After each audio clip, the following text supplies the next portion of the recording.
As a critic, it's okay to have a bias din. Kasi parang hindi naman pwedeng, di ba? You cannot always have an outsider's point of view. You will always have a prejudice about this type of movies. And it's okay. I mean, I think one of the most overrated things about writing or criticism is that you have to be objective. Because you cannot really be objective. I mean, you will always be biased. You will always be subjective about how you see things. Na okay lang din.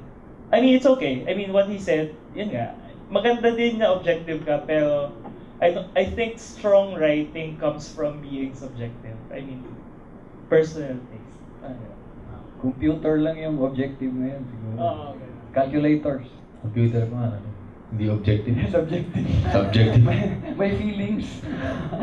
Salitaan ng Vietnamese. Yung virus yata eh. Sige. Meron ko daw. Final words. Words of wisdom.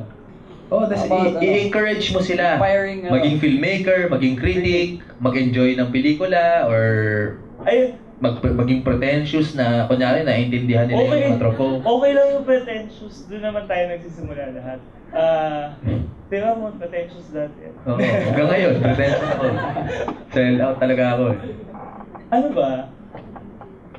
One thing I'm happy about is that a lot of films from the regions are being screened in Manila. Kasi I'm Manila-based. So parang it's really hard for me to go to provinces to watch movies. So it makes me happy that a lot of these films from Cebu, from Davao, from Bacolod are coming to Manila, and their films are being watched by a lot of people. Kasi parang aminin naman natin, Manila is really the capital of the country, and maraming tao doon, maraming ano. So it's good that, unlike before, most of the films we see in Manila are mostly films made by people from Manila. But now, we can be able to see films like Gugman Olivia, Damgon Eleuteria, film ni Kit Deligero, mga ganun. We should have venues for films, not only from mainstream movies. Parang huwag na natin asahang mapapalabas yung pelikula natin sa SM. Parang we should find a way to organize film screenings, small film screenings, na parang mapalabas yung mga pelikula na gusto natin. And yun, we should make films and let other people watch it.